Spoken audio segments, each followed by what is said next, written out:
మళ్ళీ EC has to take a call అందులో. అందుకని అది వదిలేశారు. మరి ఆయన ఎలాంటి బాధ్యతల్లోకి వెళ్ళబోతున్నారు జగన్మోహన్ రెడ్డి గారు అనే అంశంతో మొదలెట్టి ఇంకా చాలా చాలా అంశాలు కూడా బరాబర్ మాట్లాడాలి మీరు. అదేనండి. అంటే జగన్మోహన్ రెడ్డి గారి పరిస్థితి ఏమిటి అంటే క్యాడర్ కండిషన్ ఏమిటి అనేది ఇప్పుడు ప్రధానంగా చర్చ జరుగుతోంది. అంటే రకరకాల వార్తలు వస్తున్నాయి రోజు. ఆయన తాడేపల్లి కేంద్రంగా ఉండటం లేదు, బెంగళూరు వెడుతున్నారు, అక్కడ నుంచి రకరకాల ప్రదేశాలకు వెడుతున్నారు.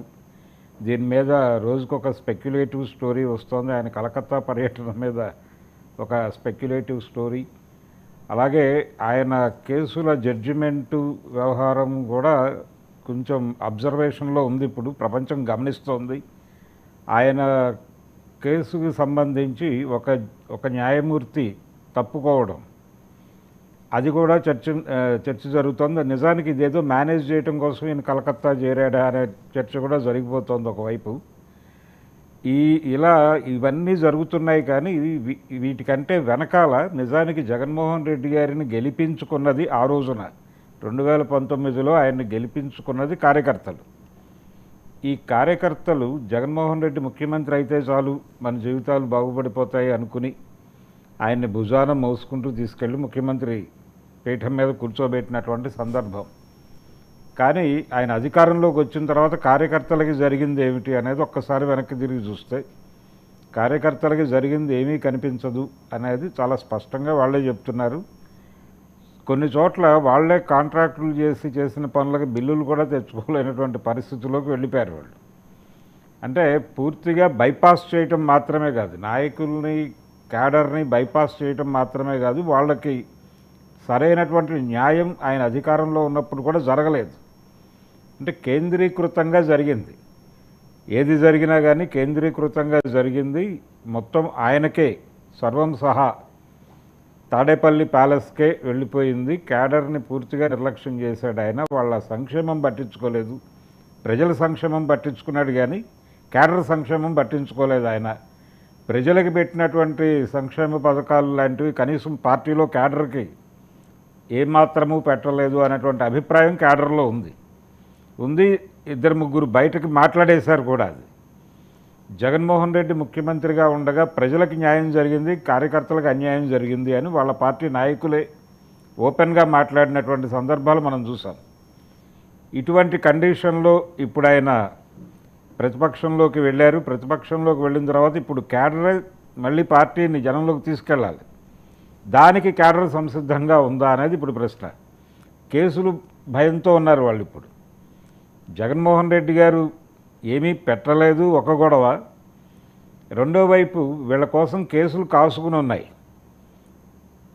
మూమెంట్ మొదలైంది. ఆల్రెడీ ఒక స్థాయి నాయకుల్ని రాడార్లోకి తీసుకొచ్చి వాళ్ళని అరెస్టులు చేయటము, తీసుకెళ్ళి ఇంట్రాగేట్ చేయటము, ఈ ప్రోగ్రాం జరిగిపోతుంది.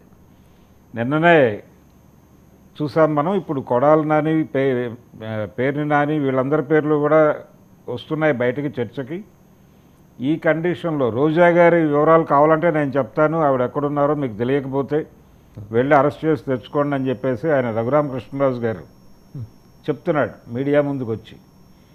ఇంత జరుగుతున్నటువంటి సందర్భంలో క్యాడర్ కండిషన్ ఏమిటి? ఇప్పుడు ఆయన ఏదో 33 మందిని చంపేశారు, 300 మంది ఆత్మహత్యలు చేసుకున్నారు అని మాట్లాడి ప్రతి కుటుంబాన్ని నేను పర్సనల్గా వెళ్ళి కలిసి వాళ్ళని ఓదారుస్తాను అని చెప్పి, ఇది ఓదార్పు యాత్ర కాదు కానీ పరామర్శ యాత్ర అని చెప్పేసి ఒక కొత్త యాత్రకు శ్రీకారం చుడతానని చెప్పాడు ఆయన. ఏది ప్రతిపక్షంలోకి వెళ్ళిన కొద్ది రోజుల్లోనే. కానీ ఆ కథలకి కూడా ఎక్కడా కనిపించలేదు. ఆయన ఎవరింటికి వెళ్ళలేదు. ఇక్కడ పల్నాడులో జరిగినటువంటి హత్య సందర్భంగా మాత్రమే అక్కడికి వెళ్ళి మాట్లాడి వచ్చారు తప్ప మిగిలిన ఎక్కడా ఆయన ప్రజెన్స్ కనిపించలేదు. సో ఇప్పుడు క్యాడర్ కండిషన్ ఏమిటి అనే గందరగోళం వైసీపీలో కింది స్థాయి నాయకుల్లో నెలకొని ఉంది. వాళ్ళని వీళ్ళు కూర్చోబెట్టి మీరు యాక్టివ్గా ఉండాలి అని చెప్పలేని కండిషన్. ఆయన నంద్యాల వెళ్ళారు కదా. అవును, జగన్మోహన్ రెడ్డి గారు నంద్యాల, పల్నాడు, నంద్యాల, తర్వాత ఇంకొక చోటకు కూడా వెళ్ళారు. అంతే. అంటే మీకు 33 చెప్పాడు ఆయన. 33 చెప్పాడు, 300 ఆత్మహత్యలు అన్నాడు ఆయన. ఇక్కడ అంటే ఒక యాత్రలాగా జరుగుతుందని అనుకున్నారు అందరూ. అంటే అలా ఇవన్నీ చేయాలంటే కనీసం ఆయనకు ఒక 1 year పడుతుంది, ఎంత కాదనుకున్నా. పట్టుకునేవాడిని. అంటే జనంలో ఉంటాడు కదా, జనంలో ఉంటాడు, నేరుగా క్యాడర్ని కలవాల్సి ఉంటుంది. అందులో భాగంగా అంటే ఆ యాత్ర డిజైన్ చేసుకునే దానిలో భాగంగా పార్టీ ప్రెసిడెంట్ గాను వర్కింగ్ ప్రెసిడెంట్ గాను వైఎస్ భారతి గారిని ఏమన్నా ప్రతిపాదించే అవకాశం ఉందా? లేదండి. అంటే ఆవిడని వర్కింగ్ ప్రెసిడెంట్గా పెట్టడం అనేది కూడా ఆయన పర్సనల్ వ్యూహంలో భాగమే తప్ప పార్టీకి ఏ మేరకు ఉపయోగపడుతుంది అనేది ఓ చర్చ ఉంది. ఇక్కడ ప్రధాన సమస్య ఏంటంటే కింది స్థాయిలో క్యాడర్ని ఎలా మాట్లాడాలి, వాళ్ళతో ఎలా పని చేయించుకోవాలి అనేది ద్వితీయ శ్రేణి నాయకులు ఉన్నారు. ఇప్పుడు ఎమ్మెల్యేలు గాను ఇన్ఛార్జీలు గాను ఉన్నవాళ్ళు. నిన్న కూడా sir all along is successful journey వెనకాల వారి మాతృమూర్తి గారు ఉన్నారు, వారి సోదరు ఉన్నారు, వారి భార్య ఉన్నారు. సో లాస్ట్ టైం ఎలక్షన్స్లో ఆయన వీళ్ళందరినీ మిస్ అయ్యారు. సో ఇద్దరు తల్లి చెల్లెలు ఇద్దరు దూరం అయ్యారు. సరే భార్య నేరుగా యాక్టివ్గా రాలేదు. సో అది ఆయన లోటు గుర్తించి ప్రెసిడెంట్గా భారతి గారు తిరిగారండి. భారతి గారు ఆవిడ ఆ నియోజకవర్గం వరకు అంతవరకే కన్ఫైన్ అండి. వేరాజ్ వారి ఇప్పుడు వారి సోదరి అయితే మొత్తం రాష్ట్రం అంతా తిరిగారు కదా. అప్పట్లో పులివెందుల వరకు పరిమితమై ఆవిడ పులివెందుల్లో డోర్ టు డోర్ క్యాంపెయిన్ చేశారు. అక్కడ వరకే ఉన్నారు. కానీ అయితే ఆవిడ ఆ రోజున అంటే అన్న విడిచిన బాణంగా షర్మిల గారు ఆయన అరెస్ట్ అయినప్పుడు ఆ బాధ్యత తీసుకుని ఆవిడ పార్టీని జనంలోకి తీసుకువెళ్ళారు. పాదయాత్ర చేయటం అది నిజంగానే ఒక గుర్తించాల్సినటువంటి కష్టం. రెండోది మొన్న జరిగినటువంటి ఎన్నికల్లో ఆయన తల్లేమో అసలు దేశంలో లేకుండా వెళ్ళిపోయారు ఆవిడ. అదొక విచిత్రమైనటువంటి పరిస్థితి. ఆవిడ అక్కడికి వెళ్ళి కూతురి కోసం ఒక వీడియో చేసి పంపించడం మనం చూసాం. అలాగే కొడుకు గెలుపుని ఎలాగూ నేను కోరుకుంటాను కదా అన్నారు ఆవిడ. తర్వాత ఈ కండిషన్లో మదర్ ఉంది, సిస్టర్ ఏమో టోటల్గా బయటకు వెళ్ళిపోయి ఆవిడ ఈయన మీదే విమర్శ చేయటమే ప్రధాన కార్యక్రమంగా వ్యవహరిస్తూ వస్తున్నారు. ఇప్పుడిప్పుడు ఆవిడ కొంచెం చంద్రబాబు మీద కూడా విమర్శలు చేస్తున్నారు. గత వారం రోజుల నుంచి 1-2 సార్లు చంద్రబాబు నాయుడు గారి మీద విమర్శలు చేయడం కనిపించింది. అయితే ఆ విమర్శలో కూడా జగన్మోహన్ రెడ్డి గారిని జోడించి మాట్లాడుతున్నారు ఆవిడ. ఇద్దరిని కలిపి మాట్లాడుతున్నారు తప్ప సోలోగా చంద్రబాబు నాయుడిని టార్గెట్ చేయడం అనే కార్యక్రమం కనిపించట్లేదు. కాబట్టి అదొక వ్యవహారం. చెల్లెలు ఆయనతో లేదు, కేవలం భారతి గారు మాత్రమే ఉన్నారు. కుటుంబం వైపు నుంచి ఆవిడ ఒక్కరే ఉన్నారు. తర్వాత అవినాష్ రెడ్డి ఉన్నాడు. అవినాష్ రెడ్డి అప్రూవర్గా మారిపోతాడని ఒక వార్త సర్క్యులేషన్లో ఉంది. ఇన్ని గందరగోళాల మధ్య కింది స్థాయిలో అంటే సెకండరీ లీడర్షిప్కి చాలా పనులు చెప్తున్నాడు ఆయన. మీరు చూసుకోవాలి, ప్రతి నియోజకవర్గంలో మీరు బాధ్యత తీసుకోవాలి అని చెప్తున్నాడు. కానీ గ్రామ స్థాయిలో ఎవరిని కదిలించినా కానీ పని చేయడానికి సిద్ధంగా ఉన్నట్టుగా కనిపించడం లేదు. ఈ పరిస్థితికి కారణం కూడా మా నాయకుడే అంటున్నారు వాళ్ళు. మా నాయకుడే ఆయన అధికారంలో ఉండగా వీళ్ళకి ఒరగబెట్టింది ఏమీ లేదు, వీళ్ళకి చెయ్యటానికి మాకు జరిగింది కూడా ఏమీ లేదు. మేము కూడా ఏమీ అంటే ఆయన పరిపాలన 5 సంవత్సరాల్లో అందరూ పనిచేసుకున్నారు అనుకోవడానికి ఏమీ లేదు.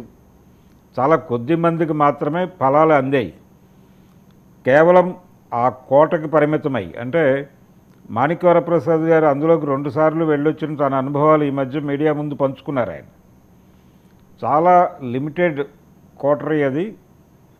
ఆయన కనిపించడమే చాలా అరుదు. లోపలికి వెళ్ళిన తర్వాత ఒక గదిలో కూర్చోబెడతారు. చాలా స్క్రూటినీ తర్వాత మాత్రమే లోపలికి ప్రవేశం ఉంటుందా లేదా అనేది కూడా అనుమానమే. ఈ ధోరణిలో మాట్లాడాడు. అంటే పూజారిని కలిస్తే దేవుడిని కలిసినట్టుగా భావించి దండం పెట్టుకుని రావడమే గోడకి అన్న ధోరణిలో చెప్పాడు ఆయన. ఇటువంటి కండిషన్లో ఒక జిల్లా పార్టీ అధ్యక్షుడే ఉన్నప్పుడు చాలా మంది పూజారిని కూడా కలవకుండానే బయట కావలి భటుల దగ్గర ఆగి వెనక్కి వచ్చిన సందర్భాలు ఉన్నాయి ప్యాలెస్లో. అంటే రామారావు గారు గండికోట రాసిన ఒక సినిమా ఉంది. అందులో కోటలోకి వెళ్ళాలంటే వేడివేడి నీళ్లు ప్రవహిస్తున్న కందకాన్ని చేయించుకొని పెద్ద ఐరన్ గేట్స్ ఉంటాయి, వాటిని బద్దలు కొట్టుకుని లోపల పరిస్థితి వైఎస్ఆర్సీపీలో ఉంది. దాన్ని ఆయన మారుస్తారా? వైఎస్ఆర్సీపీ అనేది సామాన్య కార్యకర్త, సామాన్య ప్రజలు కూడా వచ్చి అక్కడ ఆయన కలుసుకోవచ్చు. ముందు కార్యకర్తల గోడు వినాలి ఆయన. గోడు వినటం మాత్రమే కాదు, వాళ్ళకి తను సంజాయిషి ఇవ్వాల్సినటువంటి అవసరం ఉంది. అయ్యా నేను అధికారంలో ఉండగా మిమ్మల్ని బైపాస్ చేసిన మాట వాస్తవమే, వాలంటీర్లను పెట్టి వీళ్ళందరినీ బైపాస్ చేశారు అనేటువంటి అభిప్రాయం క్యాడర్లో ఉంది. మేము ఏ మొహం పెట్టుకుని జనం దగ్గరికి వెళ్ళాలి అనేది ఒకటి. రెండోది మాకు జరిగింది ఏమిటి, చాలా నష్టపోయి ఉన్నారు చాలా ప్రాంతాల్లో. ఇప్పుడు వైఎస్ఆర్సీపీ నుంచి బయటికి వెళ్ళిన రోజున మంగళగిరి ఆర్కే మాట్లాడాడు, నాకు చాలా బిల్లులు రావాల్సినవి ఉన్నాయి, అవన్నీ వదులుకుని వెళుతున్నాను నేను కాంగ్రెస్ పార్టీలోకి అన్నాడు. ఆయన తిరిగి వెనక్కి వచ్చాడు, కానీ ఆ విమర్శలు అయితే ఇప్పటికీ అలాగే ఉన్నాయి, పేపర్లో అచ్చయి ఉన్నాయి, యూట్యూబ్లో ఆయన మాట్లాడిన మాటలు ఉన్నాయి. ఆయన ఆవేదనే చాలామంది కార్యకర్తల ఆవేదన కూడా. చాలామంది చాలా ఏరియాల్లో తమ డబ్బు ఖర్చు పెట్టుకుని పనిచేసి ఆ డబ్బులు వెనక్కి రాక ఏం జరుగుతోందో అర్థం కాక తామేమైపోతామో తెలియక, అంటే ఇప్పుడు రాని డబ్బులు ఇప్పుడైతే రావు కదా, ఇప్పుడు ఎలాగూ రావు. అంటే కనీసం వెళ్ళడానికి అక్కడ ఉండాలి కదా ఫస్ట్ ఆఫ్ ఆల్. అక్కడ అది ఒకటి సమస్య, ఖజానా సమస్య ఒకటి ఉంది. ఖజానా సమస్య ఏం కాదులేండి, అంటే కనీసం షేర్ ఇవ్వమని కొంతమంది, అంటే విజ్ఞాపన చేసుకుంటే అలా ఉంటుంది అని ఆలోచించి కూడా మౌనంగా ఊరుకుంటున్నారు. ఇప్పుడు బొత్స సత్యనారాయణ గారు అక్కడ ఎమ్మెల్సీగా గెలిచిన సందర్భంగా ఉన్నటువంటి విజువల్స్ కూడా చూసాం మనం. చాలా లిమిటెడ్గా ఉన్నారు జనాలు, అంతే. పెద్ద సంరంభము, అక్కడ ఏదో సెలబ్రేషన్ ఈవెంట్ లాగా జరగటం అలాంటిది ఏమీ కనిపించలేదు. అంటే ఎలా గెలిచారా అని ఒక సంభ్రమం షాకు తప్పితే సంబరం కనిపించలేదు, సంబరం కనబడలేదు. ఆయన వెనకాల జనరల్గా ఆయన క్యాడర్ ఉంది తప్ప పార్టీ గెలుపుని ఆస్వాదించేటువంటి వైవి సుబ్బారెడ్డి గారు వాజ్ మిస్సింగ్, ఆయన రాలేదు అసలు. He kept himself away from the entire process. అవును, మరి అక్కడ ఆయన ఉత్తరాంధ్ర ఇన్ఛార్జి, ఆయన రాలా. సో ఇన్ని ఒడిదుడుకులు ఉన్నాయి కదండి, ఇవన్నీ జగన్మోహన్ రెడ్డి గారు అధిగమించగలరంటారా? అదే ఇప్పుడు ఒకవైపేమో ద్వితీయ శ్రేణి నాయకత్వం దగ్గర నుంచి మొదలు పెడితే కింది స్థాయి వరకు అందరి మీద కేసులు భయం ఒకటి వెంటాడుతోంది. ఎవరు ఎప్పుడు అరెస్ట్ అవుతారో తెలియదు. బహిరంగంగా ఉండాలా, అండర్ గ్రౌండ్లో ఉండాలా. మీరు ఎలాగైతే తాడేపల్లి నుంచి బెంగళూరు షిఫ్ట్ అయిపోయి అలా తిరుగుతున్నారో వీళ్ళు కూడా అలాగే తిరుగుతున్నారు దాదాపుగా. ఈ కండిషన్లో సెకండరీ లీడర్షిప్ ఉంది, కింది స్థాయిలోనేమో క్యాడర్ ఏమో భయపడుతోంది. వీళ్లతో ఉన్నట్టుగా ఐడెంటిఫై అయితే ఏమైపోతుందో అనే భయం ఉంది. ఉండటం వలన ప్రయోజనం ఏమిటి అని కూడా అనుకుంటున్నారు. ఈ కండిషన్లో ఆయన పార్టీని ఎలా పునర్నిర్మిస్తారు అనేది అనుమానం. నిజంగా కాంగ్రెస్ పార్టీ ఇప్పుడు కనుక దృష్టి పెడితే సీరియస్గా, షర్మిల కాదు ఇంకొంచెం పాత బ్యాచ్ని కొంతమందిని పట్టుకొచ్చి ఆర్గనైజ్ చేసుకోగలిగితే డెఫినెట్గా క్యాడర్ అటువైపు టర్న్ అయిపోయేటువంటి ఒక ప్రమాదకరమైన పరిస్థితి ఉంది వైఎస్ఆర్సీపీకి. దీన్ని ఎలా కాపాడుకోవాలి? ఇప్పుడు పార్టీని కాపాడుకోవటం, తనని కాపాడుకోవటం, తనని నమ్ముకున్నటువంటి ఆ కోటరీని కాపాడుకోవటం, అవినాష్ రెడ్డిని కాపాడుకోవటం, ఇవన్నీ మేజర్ అయిపోయినాయి ఆయనకి. ఇప్పుడు సజ్జల రామకృష్ణారెడ్డి గారు కూడా కేసుల్లో ఉన్నాడు. ఇప్పుడు నిన్న వాళ్ళ పార్టీకి చెందినటువంటి దేవినేని అవినాష్ గారి ఎపిసోడ్లో ఆయన అయితే క్లారిటీ ఇచ్చారు. మనం అంటే ఇన్ఫ్యాక్ట్ నిన్న ఆయన మాట్లాడారు కూడా, అవినాష్ నేనేం పారిపోవడం లేదు. ఆల్రెడీ ఏంటి ఆయన దుబాయ్ వెళ్ళటం కోసం శంషాబాద్ ఎయిర్పోర్ట్కి వచ్చారు. వస్తే లుకౌట్ నోటీస్ ఉంది కదా, హీ వాజ్ ఆస్క్డ్ టు ఒకసారి అక్కడ మాట్లాడారు. మంగళగిరికి ఫోన్ చేసి మాట్లాడి, అయ్యా మీరు వెళ్ళడానికి అవకాశం లేదట అని చెప్పారు. ఈ కండిషన్ దాదాపుగా చాలామందికి ఉంది. అందుకని ఈ భయం ఒకవైపు, ఒకవేళ ఏదైనా జరిగితే మనకు పార్టీ నుంచి ఏదైనా సపోర్ట్ ఉంటుంది అని అనుకోలేని పరిస్థితి, ముందు దీన్ని అడ్రస్ చేస్తూ వీళ్ళలో తిరగాలి. ఆయన ఏం మాట్లాడారు, అవినాష్ గారు ఏం మాట్లాడారు చూద్దాం. అందరికీ నమస్కారం. ఈరోజు ఉదయం నుంచి గారా కొన్ని మీడియా ఛానల్స్లో, అదేవిధంగా పని పాట లేని తెలుగుదేశం పార్టీ సోషల్ మీడియాలో నేనేదో పారిపోవటానికి ప్రయత్నించానని చెప్పని అసత్య ప్రచారాలు ఈరోజు ఉదయం నుంచి గారా ప్రచారం చేస్తాం జరుగుతుంది. ఈరోజు పారిపోవాల్సిన అవసరం కానివ్వండి, పారిపోవాల్సిన కర్మ కానివ్వండి, నాకేమీ లేదు, అలాంటి అవసరం కూడా నాకు లేదని చెప్పి ఈరోజు ఈ యొక్క మీడియా ద్వారా మీ అందరికీ చెప్పాల్సింది. సో పారిపోవాలి అని అనుకోవడం లేదు. నిజంగా పారిపోయేవాడు ఎవడైనా సరే మీరు పారిపోతున్నారా అంటే పారిపోవట్లేదనే చెప్తాడు. అదే ధోరణిలో ఆయన కూడా ఏదో, అంటే ప్రస్తుతం రాజకీయ ఓకే దుబాయ్ అనేది వెకేషన్కి వెళ్తారు, మహా అయితే ఒక 4 రోజులు ఉంటారేమో, 4 రోజుల తర్వాత వస్తారు, అప్పుడైనా అరెస్ట్ చేస్తారుగా? లేదు, ఆయన ఎందుకైనా వెళ్ళొచ్చు అండి, కానీ ఆపి వెనక్కి పంపారా లేదా అన్నది పాయింట్ అక్కడ. ఆపి వెనక్కి పంపారు అంటే దీని ఇండికేషన్ క్యాడర్ మీద ఉంటుంది కదా. దేవినేని అవినాష్ కండిషనే అది అయినప్పుడు మన పరిస్థితి ఏమిటి అని ఆలోచిస్తారు కదా. వీళ్ళు అవతల పార్టీకి అట్రాక్ట్ అవ్వరు అని గ్యారంటీ లేదు. సో ఇప్పుడు ఆయన జగన్మోహన్ రెడ్డి గారు పార్టీని పునర్నిర్మించుకోవాల్సినటువంటి అవసరం ఉంది. ఆ రోజున ఈయన్ని చూసి ఒక రకమైనటువంటి క్రేజ్తో వచ్చారు చాలామంది. ఈయన ఏదో చేయబోతున్నాడు, ఈయన్ని ముఖ్యమంత్రిని కనుక చేస్తే మన జీవితాలు మారిపోతాయి అని డెడికేటెడ్గా పనిచేసిన వాళ్ళు చాలామంది ఉన్నారు. కాంగ్రెస్ పార్టీ నుంచి వచ్చేసి దెబ్బలు తిన్నవాళ్ళు ఉన్నారు. తెలుగుదేశం గత పాలనలో 2014 నుంచి 19 వరకు జరిగినటువంటి తెలుగుదేశం పార్టీ పరిపాలనలో కేసులు పెట్టించుకుని పోలీసులతో లాఠీ చార్జీ తిన్నవాళ్ళు ఉన్నారు, దెబ్బలు తిన్నవాళ్ళు ఉన్నారు.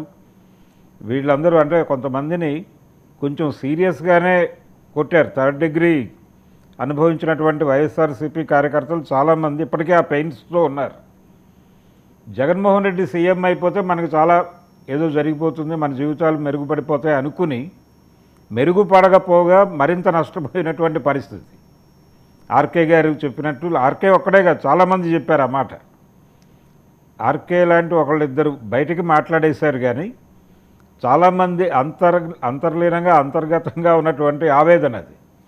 కాబట్టి పార్టీని ఇప్పుడు కింది నుంచి మళ్ళీ పునర్నిర్మించుకోవటానికి ఆయన ఈ బెంగళూరు కలకత్తా తిరగటం మానేసి జనంలోకి వెళ్ళి కూర్చోవాల్సినటువంటి పరిస్థితి. ముఖ్యంగా ఊరూరు వెళ్ళి క్యాడర్కి తన పరిపాలనలో జరిగినటువంటి ఇబ్బందుల గురించి నచ్చజెప్పి, బాబు ఇప్పుడు నాకు అన్నీ అర్థమైనాయి, నేను ఫర్దర్గా మీకోసమే ఉన్నాననైనా చెప్పుకోవాలి. ఈ కండిషన్ లేకపోబట్టి ఇప్పుడు విలీన వార్తలను విపరీతంగా సర్క్యులేట్ చేస్తున్నారు. ఈ కలకత్తా ట్రిప్ అనేది ఈ సంజయ్ కుమార్ ఆయన జడ్జి గారు, ఆయన ఈ కేసు నుంచి తప్పుకుంటున్నాను అని చెప్పడం వెనకాల ఏదో డిజైన్ చేశాడు, ఈయన అక్కడ ఎవరితోనో మాట్లాడాడు అని ఒక ప్రచారం వీళ్ళు చేస్తున్నారు. దీంతో పాటు విలీనం గురించి మమతా బెనర్జీ గారితో ఒక కబురు పెడదామని కూడా వెళ్ళాడని చెప్పేసి ఒక ప్రచారం. అయితే ఆవిడ ఎలా కన్విన్స్ చేస్తారు పార్టీని అంటే, అసలు మమతా బెనర్జీ ద్వారా వెళ్ళక్కర్లేదు, ఈయన నేరుగా వెళ్ళి తలుపు కొడితే తీసి లోపల చేర్చుకోవడానికి వాళ్ళు సిద్ధంగా ఉన్నారు. పార్టీ విలీనానికి సంసిద్ధంగా ఉంది అది కాంగ్రెస్ పార్టీ. ఇంత అవసరం లేదు ఆయన కలకత్తా వెళ్ళి చేయాల్సినటువంటి అవసరం లేదు. జనపదకి వెళ్ళిపోవచ్చు ఆయన స్ట్రైట్గా వెళ్ళి నేను కలిసిపోబోతున్నాను నిమజ్జనం అని ఒక ప్రకటన చేస్తే చాలు, ఇమ్మీడియట్గా వాళ్ళే ఫ్లైట్ పంపించి తీసుకెళ్ళి నిమజ్జనం చేసుకునేటువంటి కండిషన్ ఉంది. విలీనం కాదు, నిమజ్జనమే విలీనం కాదండి, నిమజ్జనానికి నేను సిద్ధంగా ఉన్నానని ఒక ఇండికేషన్ ఇస్తే చాలు. ఈ కండిషన్లో ఎందుకు ఇదంతా ఎందుకు ఆయన ఈ యాత్ర వాయిదా వేసుకుంటున్నాడు?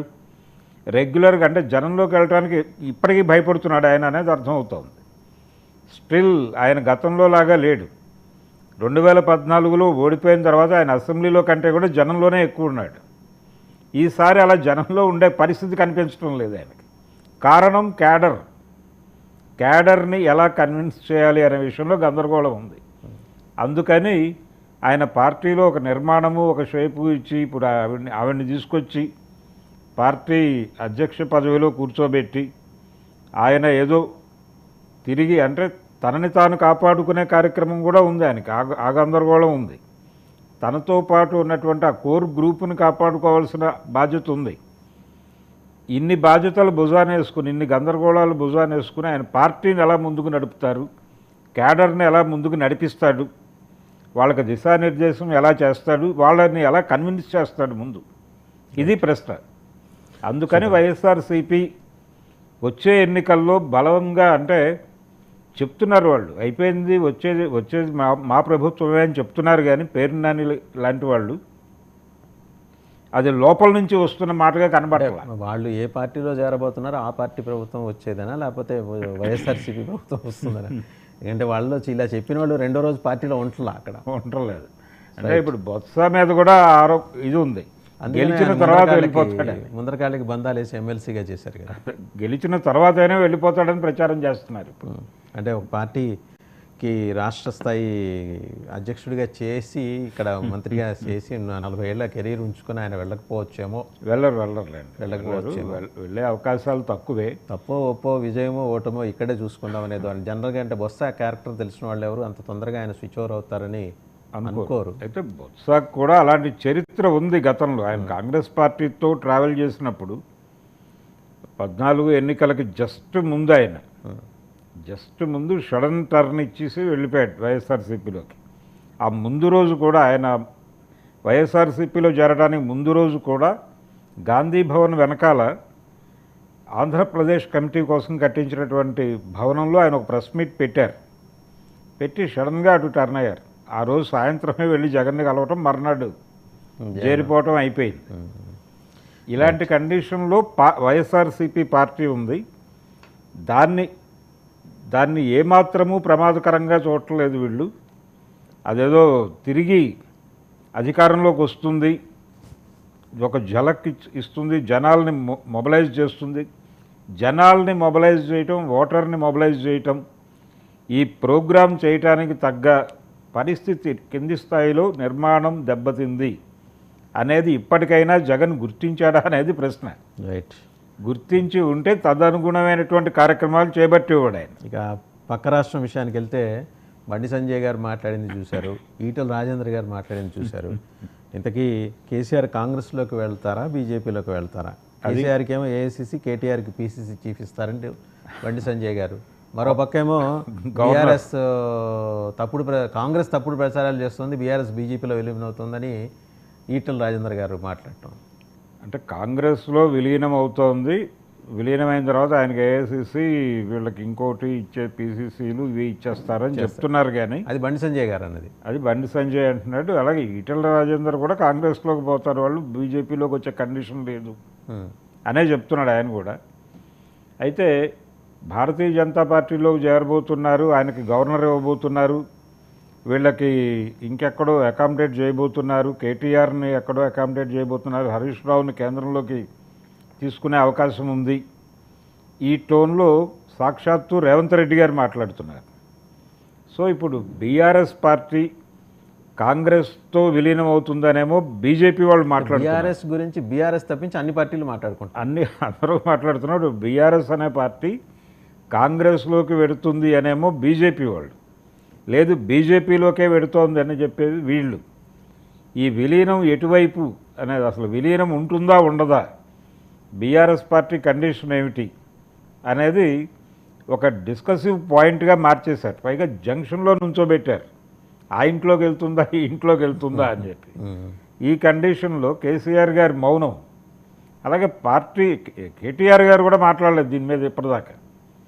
అంటే నిజంగానే వాళ్ళు ఎటు వెళ్ళాలి అనేదైనా తర్జన భర్జనలు జరుగుతున్నాయి, దీని మీద ఏదైనా ప్లేనరీ జరుగుతుందా లోపల అంతర్గతంగా, అటు పెడితే మంచిదా ఇటు పెడితే మంచిదా, కాంగ్రెస్కి వెళ్ళటం ద్వారా ఒక భవిష్యత్తు ఉంటుంది అనేది ఏదైనా ఆలోచిస్తున్నారా? రేపు రాబోయే ఎన్నికల్లో కాంగ్రెస్ అంటే ఇండి కూటమి గట్టిగా ప్రభావం చూపించబోతోంది. లేదు మన కోల్పోయినటువంటి 63 సీట్లు, బీజేపీ కోల్పోయినటువంటి 63 సీట్లు బీజేపీ మీద ఏదైనా భయాన్ని కలిగిస్తున్నాయా కేసీఆర్ గారికి, అందుకని కాంగ్రెస్ వైపు చూస్తున్నారా అనేది ఒక సెక్షన్ ఆర్గ్యుమెంట్. రెండోది, తక్షణం ఇమ్మీడియట్గా తన్ని తాను అంటే దీన్ని ఓర్చుకోలేక, అంటే వాళ్ళు ఇండి కూటమి వైపు లేకపోతే కాంగ్రెస్ వైపు చూస్తే తన పరిస్థితి ఏమిటి అని చెప్పి భయానికి గురై ముందస్తు దాడి చేస్తున్నాడు రేవంత్ రెడ్డి అనే అభిప్రాయం కూడా కొంతమంది మాట్లాడేస్తున్నారు. ఎవరు మాట్లాడుతున్నారు? ఈ మాట మాట్లాడుతున్న వాళ్ళు గతంలో బీఆర్ఎస్తో ఎక్కువ ట్రావెల్ చేసి రాజకీయంగా ప్రస్తుతం ఏ పార్టీతోనూ అసోసియేట్ లేనటువంటి క్యాడర్ ఉంది. ఆ రోజున టీఆర్ఎస్గా ఆ పార్టీ ఆవిర్భవించినప్పుడు ఆ పార్టీతో కలిసి ఉద్యమాల్లో నడిచినటువంటి వాళ్ళు ఈయన ఇండి కూటమి వైపు కాంగ్రెస్ వైపు చూసే ఛాన్స్ ఉంది. కానీ ఒకవేళ కాంగ్రెస్లోకి వస్తే, అంటే ఈటెల రాజేంద్రం మరొకరో చెప్పినట్టు, బండి సంజయ్ చెప్పినట్టు కాంగ్రెస్ పార్టీలో విలీనమైతే తన పరిస్థితి ఏమిటి అనే ఒక డైలమాకి గురై రేవంత్ రెడ్డి వాంటెడ్గా ఈ విమర్శలు చేస్తున్నాడు. బీజేపీలోకి వెళ్ళిపోతున్నాడు, ఆయన గవర్నర్ అయిపోబోతున్నాడు. అలాగే హరీష్ రావుని మేబీ కేంద్ర క్యాబినెట్లోకి తీసుకునే ఛాన్స్ ఉంది, ఆయన ఎంపీగా గెలిపించుకునో ఏదో చేసి అంటే ఈ పద్ధతిలో ఒక సెక్షన్ మాట్లాడుతోంది. ఇంకోవైపు ఈటెల రాజేందర్ గారు అయితే చాలా సీరియస్గానే చెప్తున్నాడు, అది డెఫినెట్గా కాంగ్రెస్ వాళ్ళు ఇటు వచ్చే ప్రసక్తే లేదు అని, ఎట్టి పరిస్థితుల్లోనూ ఎలో చేయం, మేము ఎలో చేయం అన్నట్టుగా మాట్లాడుతున్నాడు. అంటే రాదర్ మనం ఇలా చూడొచ్చు, రెండు జాతీయ పార్టీలు కలిసి బీఆర్ఎస్ని ఒక ఆట వస్తువుగా చేసుకుని ఆడుతున్నాయండి. సీరియస్గా అదే జరుగుతోంది. అంటే ముఖ్యమంత్రి మాట్లాడేసరికి దీనికి ఒక ప్రాధాన్యత వచ్చింది. రెండోది, దీనికంటే ముందే ఒక సెక్షన్ ఆఫ్ మీడియా ఈ చర్చని జనం ముందుకు తీసుకొచ్చింది. అంటే బీఆర్ఎస్ బీజేపీలో విలీనం అయిపోతోంది, మాకు చాలా రూఢి అయినటువంటి సమాచారం ఉంది దీనికి సంబంధించి, ఇది 1 వీక్లో జరిగిపోతుంది అంటే ఎవరైనా పందాలు కాసుకోవచ్చు అన్న టోన్లో చెప్పారు. చెప్పి దాదాపు 15 రోజులు అయిపోయింది, ఇప్పుడు దాకా ఏమీ జరగలేదు. ఒక ఉద్యమ నాయకుడు విశేషమైన పోరాటం చేసి రాష్ట్రం సాధించుకున్న తర్వాత తన పార్టీని విలీనం చేయదలుచుకుంటే ఆనాడు ఆయన కాంగ్రెస్లో చేసి ఉండేవారు.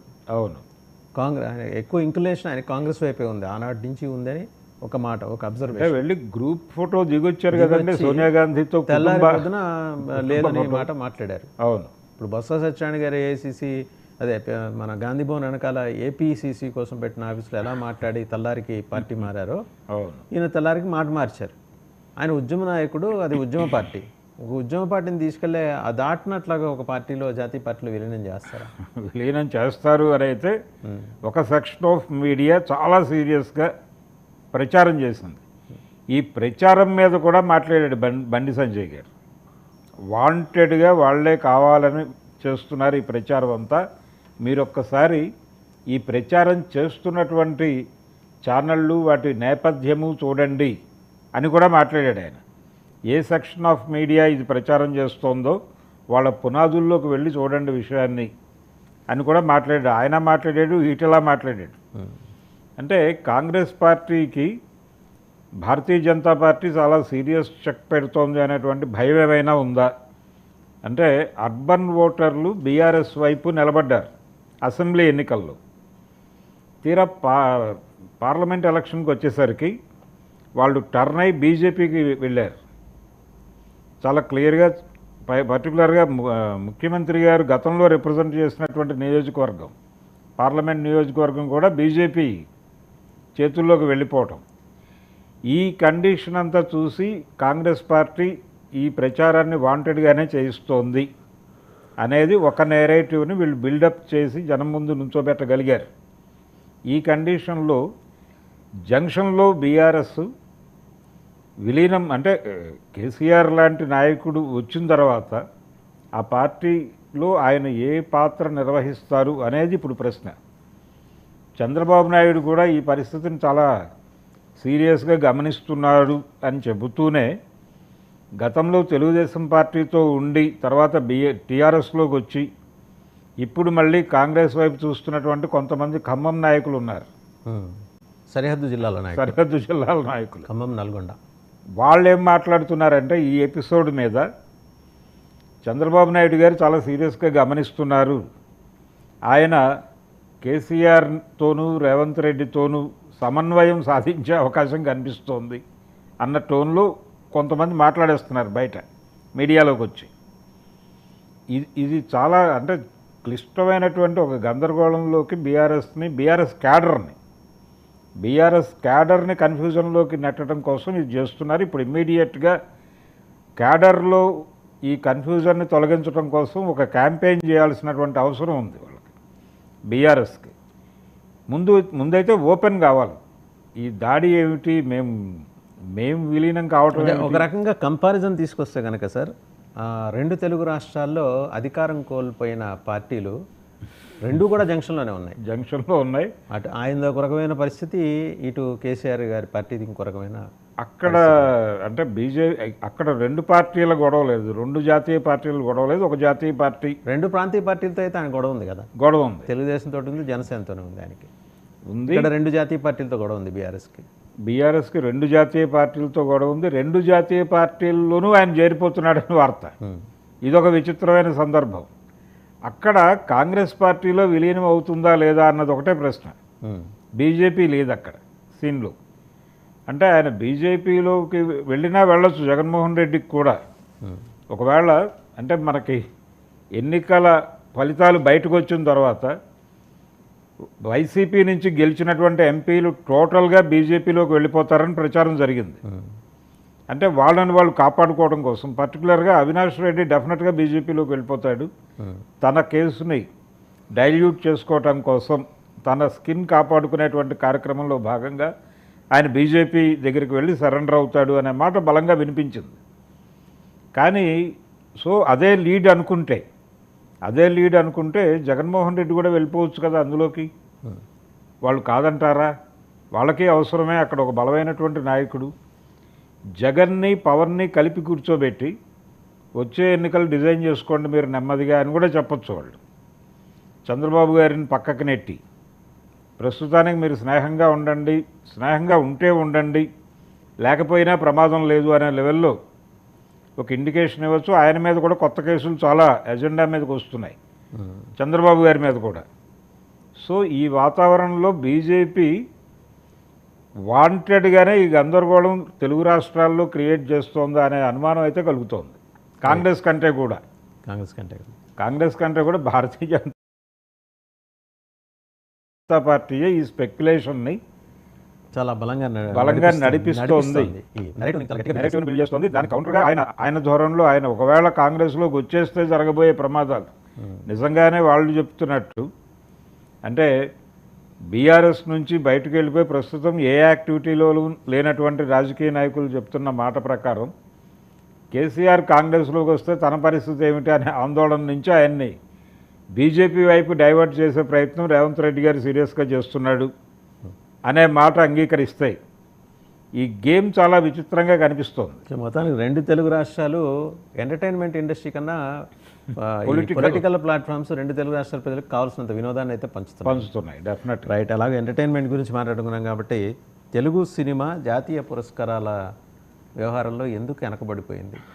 అంటే మన స్థాయి సరిపోలేదా? స్థాయికి తగ్గట్టు సినిమాలు తీయలేకపోతున్నామా? లేకపోతే అసలు మనం ఇంతేనా? అంటే ఒక మాట చెప్పుకుని సంతృప్తి పడుతున్నారండి తెలుగు మీడియా అంతా కూడా. ఈసారి జాతీయ పురస్కారాల్లో సౌత్కే అగ్రస్థానం అని బ్యానర్ పెట్టారు. అది సంతృప్తి పడేటువంటి ఒక కామన్ ఏరియా అనుకున్నారు వీళ్ళు. తెలుగు సినిమాకి ఎక్కడా కూడా ప్లేస్ లేదు అక్కడ. పర్టికులర్గా కన్నడ పరిశ్రమకి ఉత్తమ నటుడి అవార్డు వచ్చింది ఈసారి. లాస్ట్ టైం కాంతారాకు వచ్చింది, ఈసారి రిషబ్ శెట్టికి. లాస్ట్ టైం ఆ ప్లేస్లోకి పుష్ప వచ్చింది, అల్లు అర్జున్కి ఉత్తమ నటుడి పురస్కారం దక్కింది. ఈసారి రిషబ్ శెట్టికి వెళ్ళింది. అలాగే మిగిలిన అవార్డుల్లో మెజారిటీ మలయాళ చిత్ర పరిశ్రమకి వెళ్ళింది. అంటే మొదటి నుంచి ఉన్నటువంటి అభిప్రాయం. రెండోది తమిళనాడు కూడా కొంత మేజర్ షేర్ తీసుకుంది. అంటే ఫోటోగ్రఫీకి సంబంధించి ఇలా అంటే మణిరత్నం గారి పొన్నియిన్ సెల్వన్ ప్రభావం వలన కొన్ని అవార్డులు అటు వెళ్ళినాయి. తెలుగు సినిమా అనేది ఎక్కడ ఏ దీనిలోనూ కనీసం ఎడిటింగ్లో కానీ ఏ ఏరియాలోనూ కనిపించలేదు, ఎక్కడా కనిపించలేదు, ఏ శాఖలోనూ కనిపించలేదు, ఏ విభాగంలోనూ లేదు. ఫైనల్గా ఒకటే ఒక్క పురస్కారం, అది కార్తికేయ 2కి ఉత్తమ ప్రాంతీయ చిత్రాల కేటగిరీలో వచ్చినటువంటి పురస్కారం తప్ప ఇంకేమీ లేదు. ఇవి సహజంగా వచ్చేటువంటి పురస్కారమే. కార్తికేయ 2కి వచ్చినటువంటి ఉత్తమ చిత్రం పురస్కారం జాతీయ కేటగిరీలో ఉత్తమ ప్రాంతీయ చిత్రంగా అవార్డు తీసుకోవడం అనేది కామన్గా జరిగేది. ఏదో సినిమాకి ఇస్తారు, ఆ కేటగిరీలో వచ్చిందే తప్ప స్పెసిఫిక్గా జాతీయ అవార్డులలో పోటీ పడేటువంటి కండిషన్లో మన సినిమాలు లేవు అనేటువంటి ఒక విషాదాన్ని అయితే ఇక్కడ అర్థం చేసుకోవాల్సి ఉంటుంది. అర్థం చేసుకోవడం మాత్రమే కాదు, ఆత్మవిమర్శ చేసుకోవాల్సినటువంటి సందర్భం కూడా. తెలుగు సినిమా పరిశ్రమ మీద మొదటి నుంచి ఈ విమర్శ ఉంది. ఇది ఈ రోజున కాదు, మొదటి నుంచి కూడా జాతీయ పురస్కారాల్లో అంటే ఒక అభిప్రాయం. చాలామంది తెలుగు రచయితలు ఒక మాట మాట్లాడేవాళ్ళు, ముఖ్యంగా ఎన్ఆర్ నంది లాంటి వాళ్ళు. నేషనల్ అవార్డు రావాలంటే పుడితే బెంగాల్లో అయినా పుట్టాలి, లేకపోతే కేరళలో అయినా పుట్టాలి అని దాన్ని ఒక జోక్గా మార్చే ప్రయత్నం చేశారు. కానీ అక్కడ మంచి సినిమాలు వచ్చినాయి. అంటే అవార్డులకి ఎంపిక అయ్యే సినిమాల నిర్మాణం అక్కడ జరిగింది. బెంగాల్లోనూ జరిగింది, అలాగే ఇక్కడ కేరళలో కూడా జరిగింది. ఆదూరు గోపాలకృష్ణన్ లాంటి వాళ్ళు, భరతన్ లాంటి వాళ్ళు అక్కడ అద్భుతమైనటువంటి సినిమాలు తీశారు కేరళలో. అలాగే ఇక్కడ కూడా, ఇక్కడ మృణాల్ సేన్ ఉన్నాడు, సత్యజిత్ రేతో మొదలైంది అది.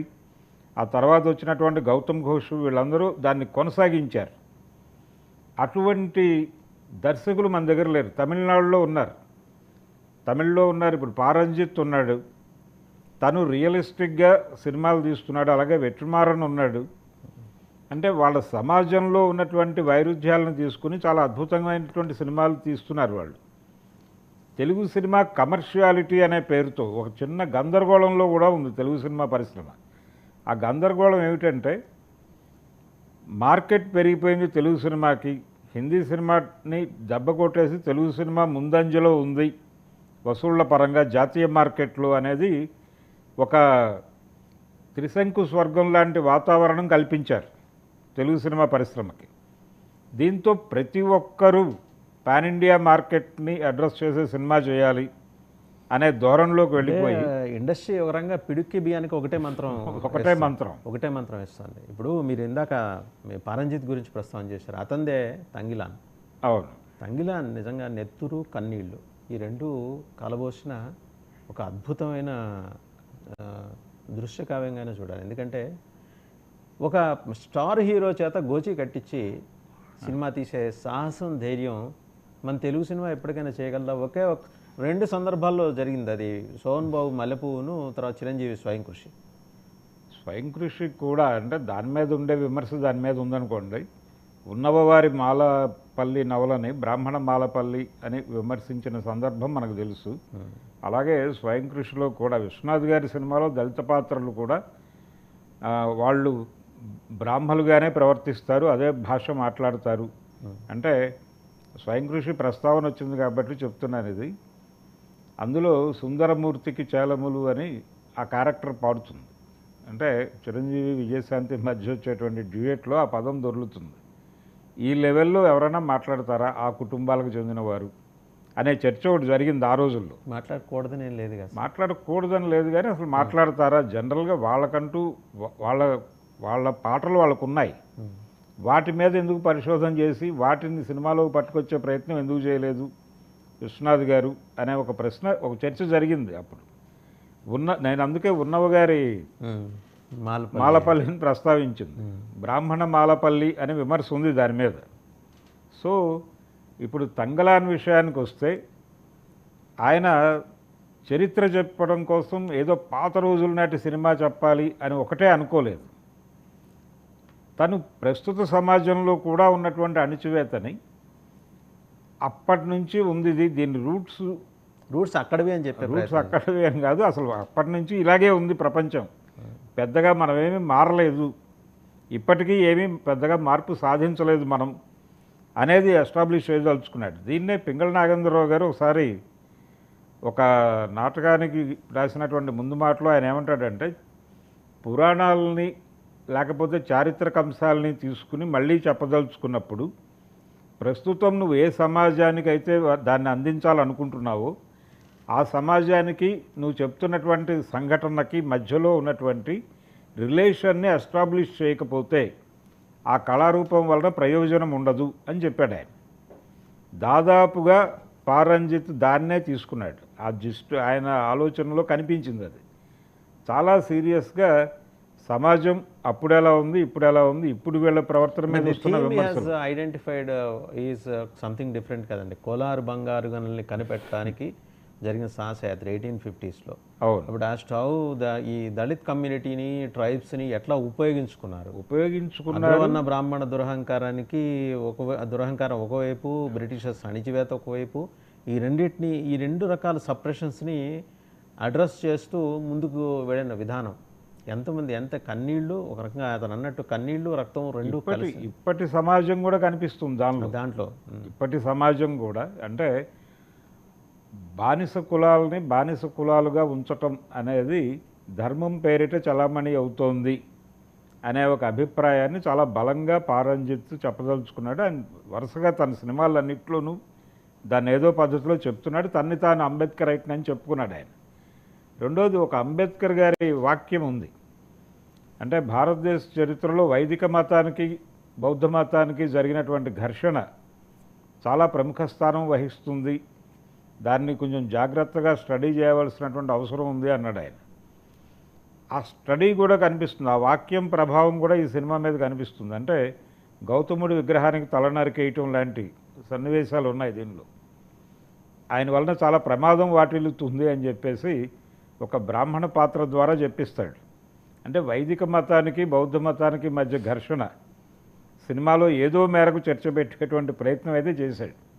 ఇలా చాలా విషయాల్లో అదొక తాత్విక చర్చని రేపింది సినిమా.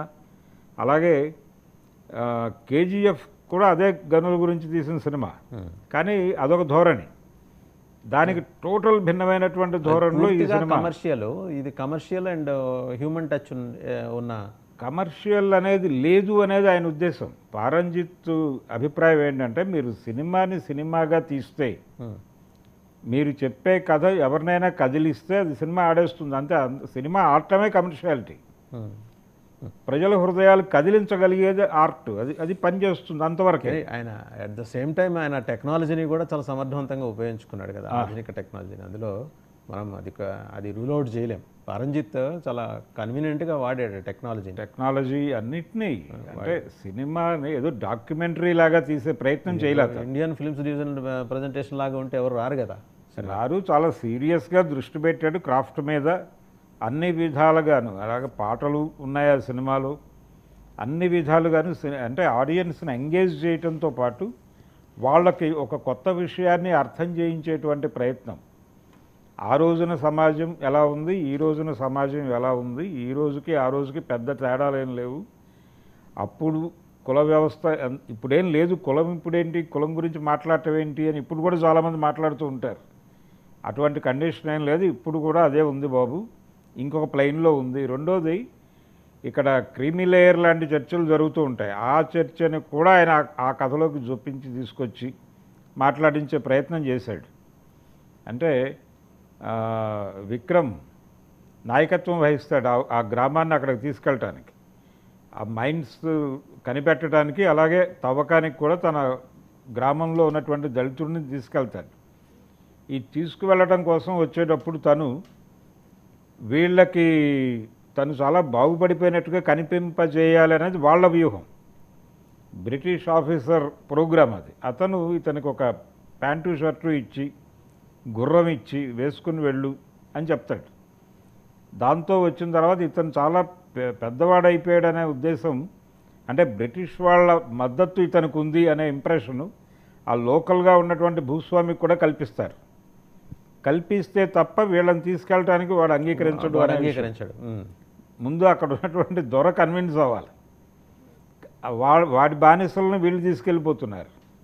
ఇంత వ్యూహాత్మకంగా వ్యవహరిస్తారు. అంటే వీళ్ళు వ్యవసాయ కూలీలను పట్టుకెళ్ళి పారిశ్రామిక కూలీలుగా, గని కార్మికులుగా మార్చేటువంటి ఒక పరిణామ క్రమం.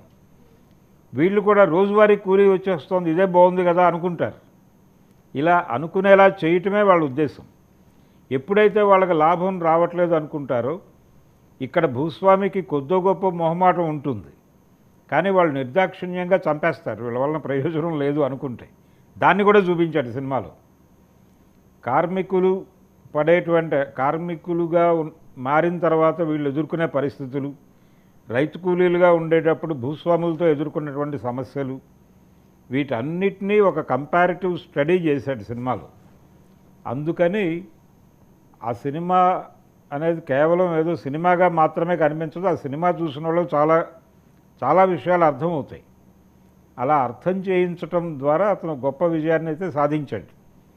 కొత్తగా ఫీల్ అయ్యారు చాలామంది, నిజంగా ఉందా, ఇలాంటి కండిషన్ ఉందా అన్న టోన్లో మాట్లాడుకోవడం జరుగుతోంది.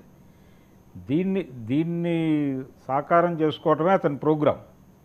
అందుకని పారంజిత్ విజయం ఇది. రేపు నెక్స్ట్ నేషనల్ అవార్డ్స్లో ప్రధానంగా పోటీకి ఈ సినిమా నిలబడుతుంది అంటున్నారు. ఏ మేరకు దీన్ని అలవ్ చేస్తారు అనేది చూడాలి, అదొక వేరే కోణం. ఎలా చేస్తారు అని ఎందుకు అంటున్నారంటే ఇప్పుడు ఇచ్చినటువంటి అవార్డ్స్, కాంతారాకి ఇచ్చినటువంటి అవార్డు కావచ్చు, కార్తికేయ 2కి ఇచ్చినటువంటి పురస్కారం కావచ్చు, బ్రహ్మాస్త్రాకి ప్రత్యేకంగా ఇచ్చినటువంటి పురస్కారం కావచ్చు, ఇతర గతంలో కాశ్మీర్ ఫైల్స్కి ఇచ్చినటువంటి గుర్తింపు, కేరళ స్టోరీకి వచ్చినటువంటి గుర్తింపు, వీటన్నిటి వ్యవహారం చూస్తే కొంత మేరకు ఈ అవార్డుల ఎంపిక విషయంలో, అంటే కాంతారా సినిమా కథ విషయంలో ఒక్కసారి దానిలోకి వెళ్ళి చూస్తే అది దానికి సీక్వెల్ తీయలేని కండిషన్. ఆయన రిషబ్ శెట్టి ప్రీక్వెల్ మాత్రమే తీయగలను అని చెప్పాడు చాలా తెలివిగా. దానిలో ఏమి ఎస్టాబ్లిష్ చేశారు కాంతారాలో? అటవీ భూములు తన ఏలుబడిలో, తన వంశపు ఏలుబడిలో ఉన్నటువంటి అటవీ భూముల్ని తిరిగి హస్తగతం చేసుకోవాలి అనుకున్నటువంటి ఒక జమీందారు ప్రస్తుత సమాజంలో సృష్టించేటువంటి కొన్ని దుర్మార్గాల నుంచి ఆ ప్రాంత ప్రజలు బయటపడటం అనేది కథ. అంటే ఫారెస్ట్ డిపార్ట్మెంట్ రక్షణలో మేమందరం సురక్షితంగా ఉన్నాం, ప్రభుత్వ రక్షణలో ఉన్నాం అనేది ఎస్టాబ్లిష్ చేసి ఆ పాత రాజు తాలూకా వారసుడిని విలన్గా చూపిస్తాడు. తద్వారా ఏంటి, ప్రస్తుతం ఉన్నటువంటి ప్రభుత్వం ఏదైతే ఉందో ప్రభుత్వ పరిరక్షణలో మేమందరం బాగానే ఉన్నాం అనే విషయాన్ని ఎస్టాబ్లిష్ చేయదలుచుకున్నాడు ఆయన.